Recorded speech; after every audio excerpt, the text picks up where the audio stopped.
memenangkan dunia. Tetapi akhir-akhir ini ya miris sekali bahwa gereja dimenangkan oleh dunia. Mulai yang tipis-tipis saudara-saudara. Enggak usah yang langsung wow, hal yang tipis. Enggak apa-apalah, dunia melakukan itu. Oh udah biasa Pak, semuanya melakukan itu. Ya akhirnya kita ke bawah suasana itu. Lari dari suasana, lama-lama akhirnya itunya jadi pusat perhatian gereja, fokusnya gereja. Itu kan salah. Ya, hati-hati. Pelayanan kita juga jangan sampai ke duniawian. Padahal dalam Roma 12 kan jelas bahwa kita hidup di dunia tapi jangan jadi serupa. Serupa itu bukan langsung kayak gini ya, merah dan kuning. Oh, itu kan beda Pak rupanya. Tetapi mulai dari warna kuning berubah jadi orange. Ya kan?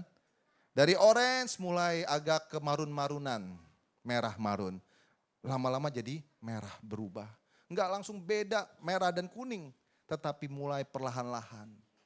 Coba introspeksi, apakah kita mulai perlahan-lahan diseret dan dibawa kepada dunia atau kita yang membawa dunia. Amin. Bisa tampilkan? Sudah bisa? Kita baca dari Kisah Para Rasul 2 ayat 41 sampai 47. Kisah Para Rasul 2 ayat 41 sampai 47.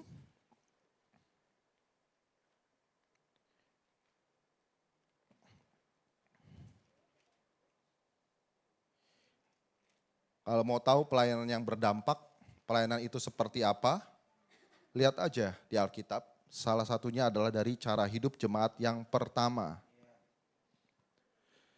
Kisah Para Rasul 2 ayat 41 sampai 47. Back to Bible. Mari kita baca bersama-sama. Sudah menemukan? 1, 2, 3. Orang-orang yang menerima perkataannya itu memberi diri dibaptis.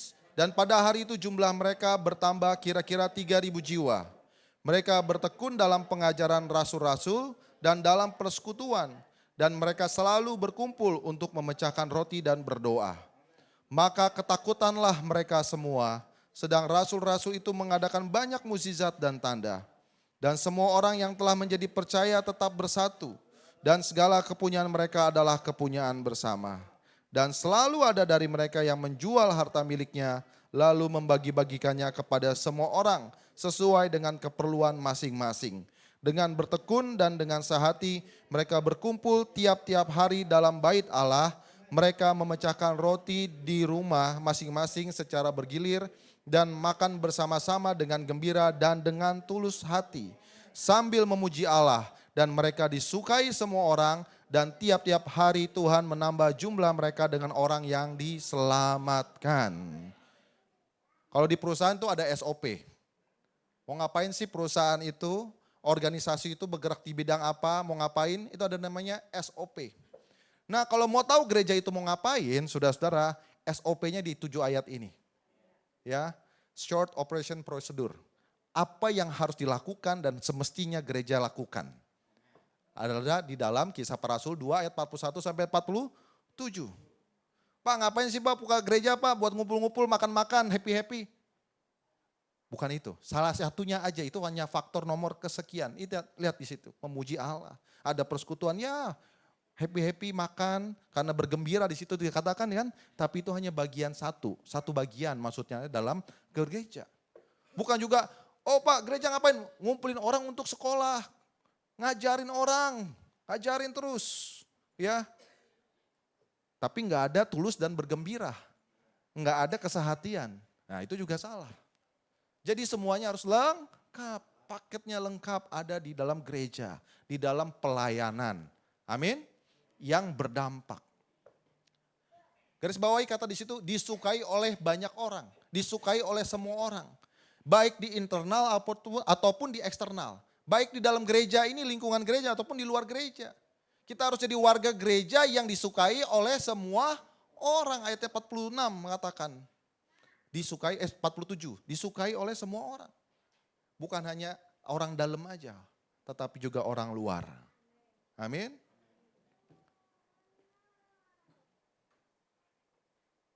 dalam tadi saya ini ya, 2 Korintus 3 ayat 1. Adakah kami mulai lagi memujikan diri kami atau perlukah kami seperti orang-orang lain menunjukkan surat pujian kepada kamu atau dari kami?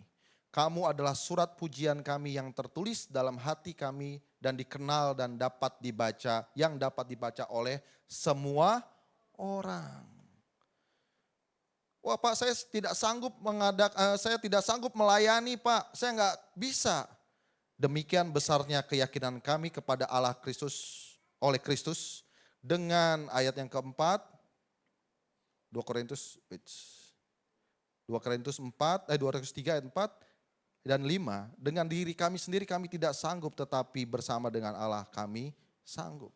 Karena semuanya kesanggupan ini berasal dari Allah. Ya, kalau kita mau punya pelayanan yang berdampak, sumbernya bukan dari diri sendiri, tapi harus dari Allah. Hari ini kita juga akan menyaksikan nanti pengurapan hamba-hamba Tuhan, pelayan Tuhan yang akan melayani di tahun 2025. Dan mereka bisa dan mereka dimampukan karena Tuhan. Amin. Slide-nya.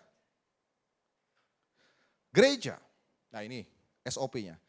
Gereja praising the God and having favor with all the people. Ada yang ke atas, vertikal, praising God. Itu kerjaannya gereja. Itu yang harus dilakukan dalam pelayanan, praising God.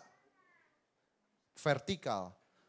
Tapi juga harus kita lihat bagaimana horizontal. Having favor with all the people. Mendapat kesukaan dari banyak orang. Ya, horizontal dan vertikal itu harus juga kita perhatikan. Dan Tuhan menambahkan jumlah mereka tiap-tiap hari. Tujuannya untuk memuliakan nama Tuhan. Bukan untuk ngumpulin orang-orang banyak gitu ya. Tetapi juga untuk memuliakan nama Tuhan. Ya, gereja pelayanan jangan sampai hanya sekedar monumen. Tetapi harus menjadi movement. Amin. Monumen itu artinya, wow keren itu gerejanya. Wow itu menjadi gereja yang paling banyak, paling besar. Yes, kalau gereja itu memuliakan nama Tuhan, bergerak, nggak ada yang salah. Tapi kalau goal tujuan utamanya hanya menjadi monumen saja, ya dipuji orang, untuk kepentingan diri sendiri, kepuasan gereja itu sendiri. Menjadi gereja nomor 1.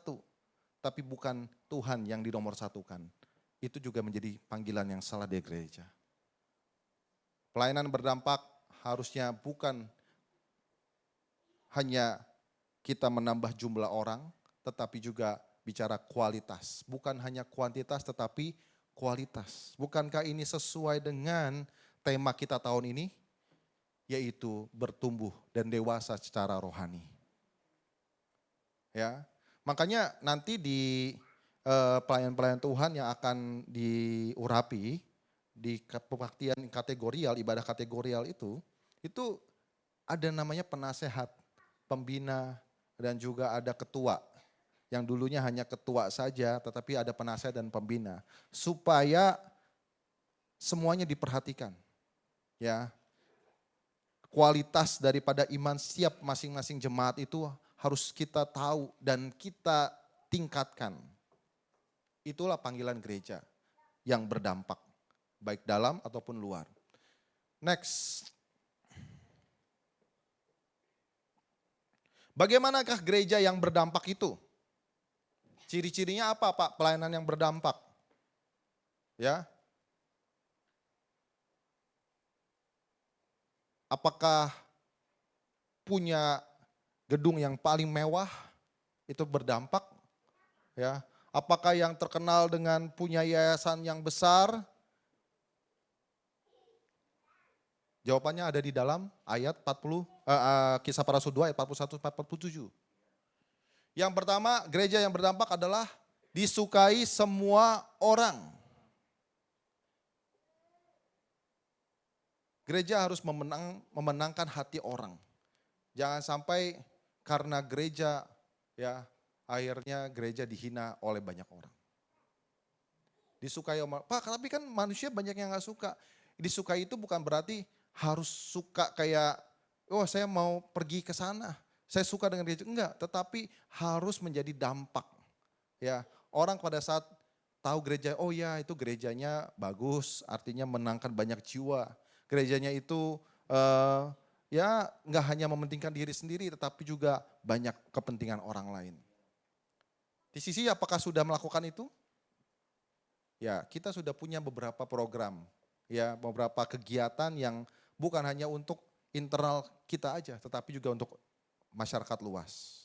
Kita punya namanya apa? Pelayanan masyarakat, ya Pelmas. Kita punya diakonia, kita punya penginjilan ya menginjili di gereja, maksud saya di penjara waktu itu, pelayanan di penjara, pelayanan di sekolah dan lain sebagainya. Itu yang harus menjadi juga panggilan gereja, pelayanan kita. Berdampak bagi banyak orang, sehingga orang menyukai. Jangan sampai gereja ini dikutuki orang, saudara-saudara. Ya. Waktu kita mau bangun gereja ini, dan bukan hanya kita, ternyata saya tanya cabang-cabang lain, mereka juga melakukan yang sama. Apa dampaknya bagi komunitas sekitar gereja itu? Ya kita bikin waktu itu pelayanan pengobatan gratis, medical check up gratis. Sebelum pemerintah Indonesia medical check up gratis, kan ada ya programnya setiap ulang tahun, nanti boleh medical check up gratis. Kita udah melakukan medical check up gratis, tes jantung waktu itu, sampai tes jantung itu echo, tahu ya, echo itu USG jantung saudara-saudara. Awal-awal kita lakukan itu. Jadi kita letakkan batu gereja ini bukan bangunannya aja, bukan bangunan maksud saya, tetapi juga dampaknya dulu yang kita letakkan. Orang lihat, ya kita pernah dapat sedikit gangguan Bapak dan Ibu, ya dari ormas setempat, tetapi akhirnya kita pun juga dibela sama FKUB, sekitar kita juga. Kenapa sih emang masalahnya apa gereja itu? Ya, orang dia bagus kok banyak kegiatannya, banyak untuk masyarakat, ya udah habis tuh. Puji Tuhan, enggak lagi. Ya, disukai oleh semua orang. Itu gereja, ciri gereja yang berdampak. Yang kedua adalah ada kebersamaan atau kesatuan hati. Dalam ayat 44-45 kita melihat di situ adanya kebersamaan dan kesatuan hati. Mereka bersatu, tetap bersatu, segala kepunyaan mereka adalah kepunyaan bersama. Oh Pak, berarti apa yang tercantum di sini harus kita lakukan Pak. Kepunyaannya pasif, kepunyaannya saya. Ya, kepunyaan saya, kepunyaan pasif. Apakah seperti itu?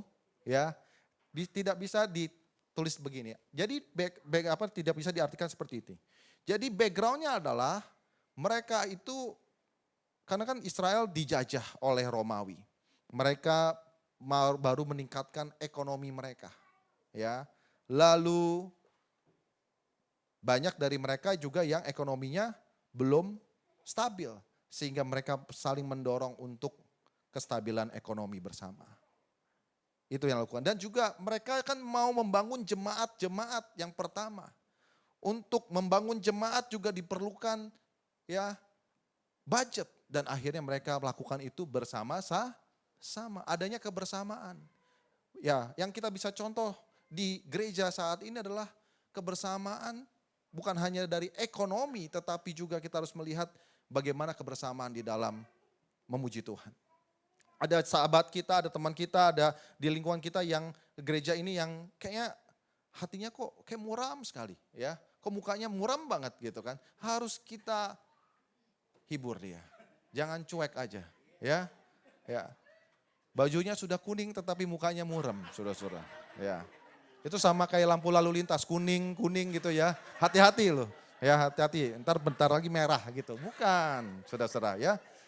Ya lampu kuning sini, lampu kuning, baju kuning ini bukan artinya hati-hati gitu, bukan. Tetapi artinya ceria. Kita harus bisa berbagikan keceriaan ya. Dan juga kuning artinya positif, harus juga punya berbagi positif, bukan yang negatif. Amin. Gembira dan tulus hati, itu juga ciri-ciri dari jemaat yang pertama atau pelayanan yang berdampak. Kita lakukan semua pelayanan ini dengan gembira dan tulus hati. Jangan karena berat hati. Aduh Pak, saya nggak mau Pak melayani ini. Jangan, harus dengan gembira. Kok begitu Pak? Karena nggak semua orang yang bisa diberikan privilege dalam melayani. Ya, seperti saudara. Tadi kan saya katakan di awal, semua orang itu bisa melayani. Tetapi kan ada bagian-bagian yang melayani. Oh ada yang bagian melayani di sini, bagian ini, ada yang jadi ini. Enggak semua orang yang bisa jadi bagian itu loh. Saudara diberikan privilege ya oleh Tuhan untuk melayani di bagian itu. Punya suara yang bagus, bisa jadi singer. Enggak semua orang, mungkin di sini ada yang, aduh saya pengen sekali berdiri situ untuk bernyanyi memuji Tuhan, ya ikut serta. Enggak semua, tapi saudara yang diberikan privilege itu bisa menyanyi, ayo melayani untuk menyanyi. Oh saya mau Pak melayani di musik. Kalau saudara punya privilege di situ, layani dengan baik, ya dengan yang luar biasa, ya excellent, bukan yang basic. Nah ini dalam pelayanan juga yang berdampak, kita harus punya pelayanan yang excellent. Saya mengutip dari Marketplace ya, bagaimana mereka di dalam pelayanan itu mengkategorikan pelayanan. Nah cek kembali bagaimana kita melayani. Bagaimana kita melayani orang lain dan melayani Tuhan. Yang pertama adalah minimal, itu paling bawah. Ya saya melayani karena saya nggak suka, ya udahlah saya layanin aja. Yang penting nama saya ada, ya itu minimal saudara-saudara. Itu yang level bawah. Yang kedua adalah basic. Oh ya Pak, SOP saya, job desk saya apa Pak? Job desknya ini ya tuh. Oke, saya lakukan tepat seperti job desk. Basic. Basic itu standar ya, biasa-biasa aja. Level 2. Yang level 3 adalah sesuai dengan ekspektasi. Expected. Dan yang kelima, best, lakukan yang terbaik. Dan yang paling tinggi adalah excellent. Kita harus kasih service yang excellent. Pelayanan yang berdampak adalah pelayanan yang excellent. Lebih daripada yang terbaik. Ya, amin. Kan dilakukan dengan gembira dan tulus hati. Ya. Oke, next. Gimana caranya Pak memiliki pelayanan yang berdampak? Yang pertama, tentu pelayanan yang berdampak karena adanya karunia Roh Kudus. Bukan karunia diri sendiri, tetapi punya karunia Roh Kudus. Bukankah itu yang dikerjakan Roh Kudus untuk gereja Tuhan supaya pelayanan kita berdampak? Ya, supaya ada isinya loh gitu pelayanan. Kita harus bergerak Bapak dan Ibu, pelayanan kita bukan dari ritual tetapi menjadi relasi. Itu bedanya pelayanan dengan karunia Roh Kudus dan tidak dengan karunia. Contoh ya di dalam ibadah ini. Kalau kita melayani misalnya musik WL, nggak ada karunia Roh Kudusnya. Itu hanya seperti konser, pertunjukan semata. Ya, kenapa gereja ada pelayanan nyanyi, ya memuji Tuhan? Itu bukan hanya konser, itu bukan konser, tetapi itu adalah penyembahan karena ada Roh Kudus.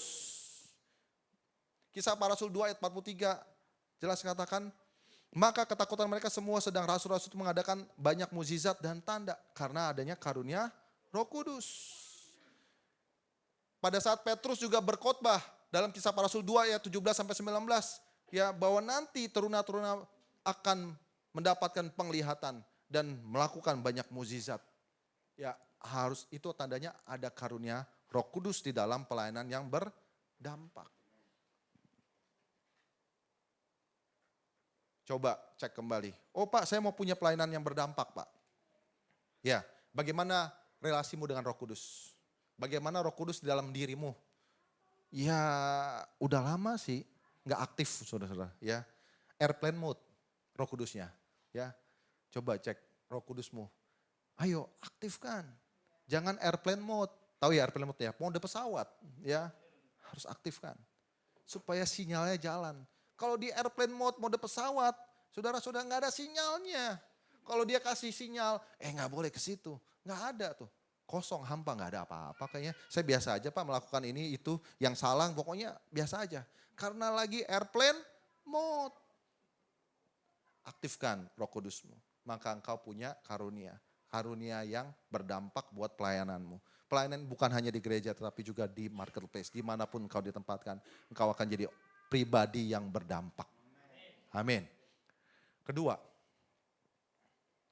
adanya pusat, yaitu Roh Kudus yang menjadi pusat. Maksud saya Tuhan Yesus yang menjadi pusat. Christ is the center. Kisah Para Rasul 2 ayat 47 mengatakan sambil memuji Allah. Memuji Allah itu yang harus menjadi utama. Center, pusat. God gospel, bukan self gospel. Bukan diri sendiri yang dipuji. Wih keren itu gerejanya. Oh itu keren tuh pendetanya. Ya, itu keren pelayan-pelayan Tuhannya. Enggak, harus dibilang keren Tuhannya yang membuat gereja itu jadi keren. Ya, keren Tuhannya yang membuat pendetanya jadi keren. Ya. Kembali, it is not monument, tapi movement. Bukan monumen, tetapi movement. Kegerakan yang berasal dari Roh Kudus yang berpusat kepada Kristus.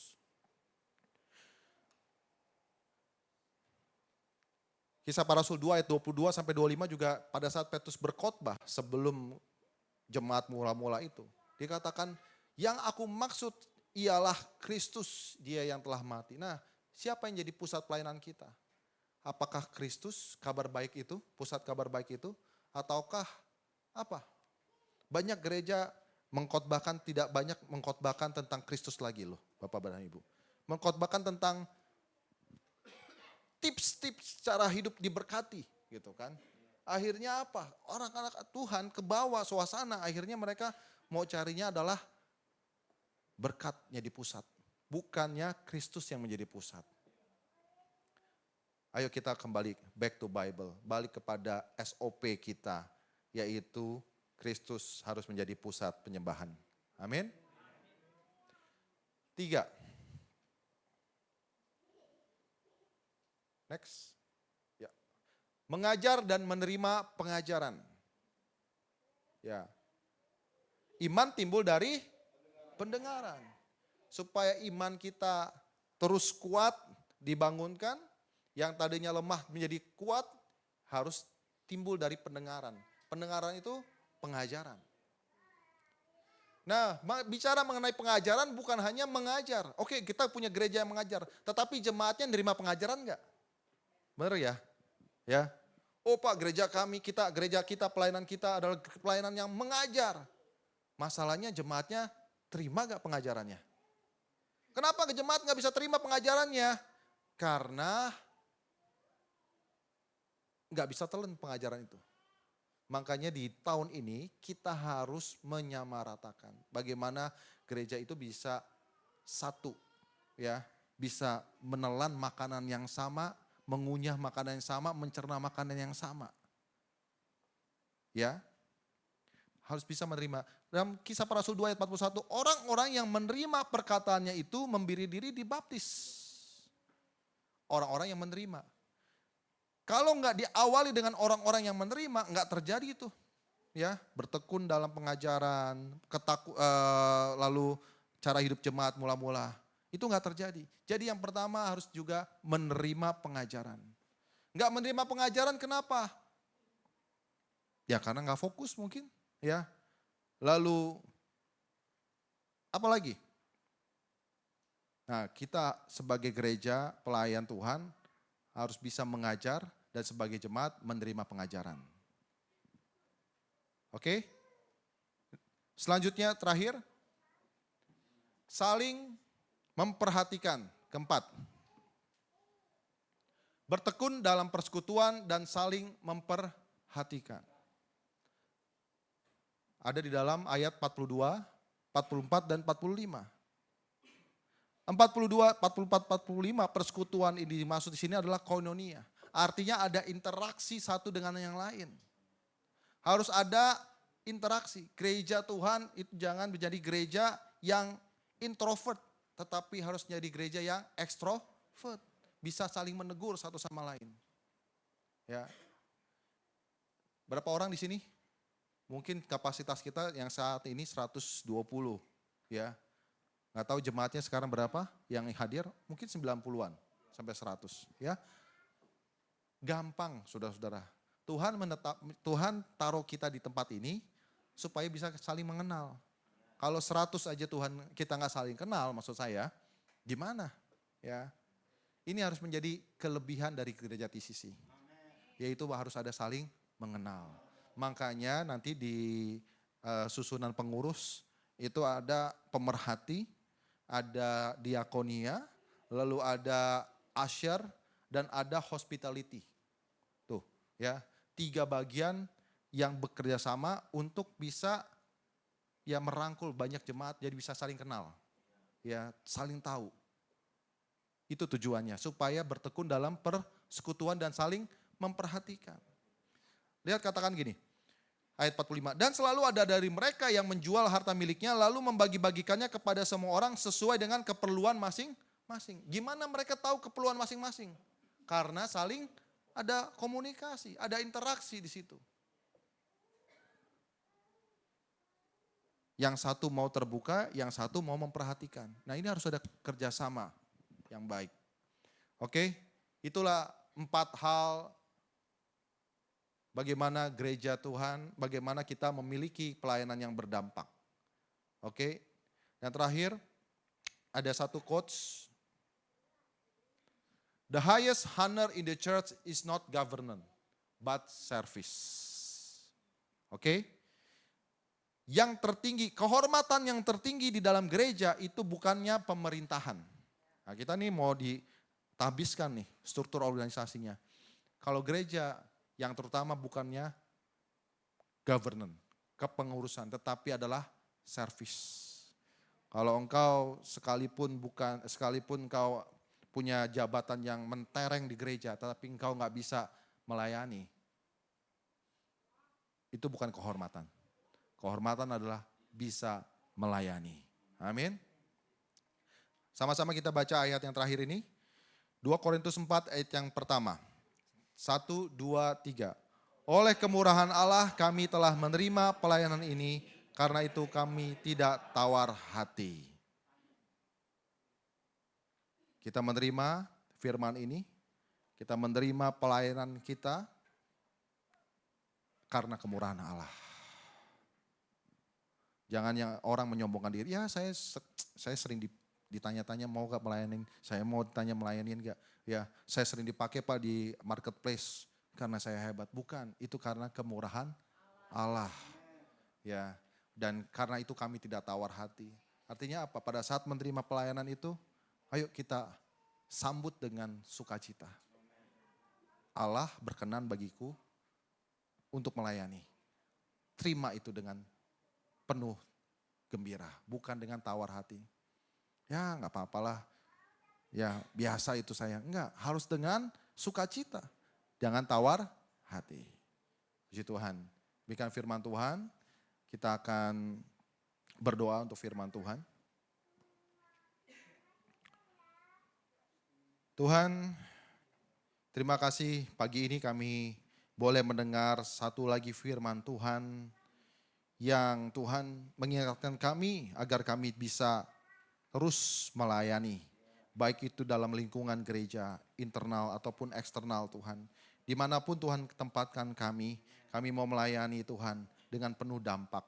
Kami gak mau melayani dengan minimal, kami gak mau melayani hanya dengan basic, sesuai dengan harapan. Kami mau melayani Tuhan excellent, lebih daripada yang terbaik.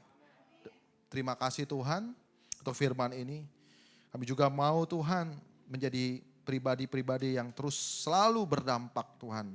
Orang akan mengecap dan berkata Tuhan Yesus baik. Karena mereka melihat apa yang kami lakukan. kami kerjakan Tuhan di dalam Tuhan. Terima kasih Tuhan Yesus. Kami serahkan firman ini ke dalam tangan-Mu. Biar firman yang hidup ini Tuhan tinggal di dalam hati setiap jemaat. Dan mereka mampu melakukan firman karena Roh Kudus ada dalam diri mereka. Dalam nama Tuhan Yesus kami berdoa. Haleluya. Amin. Pagi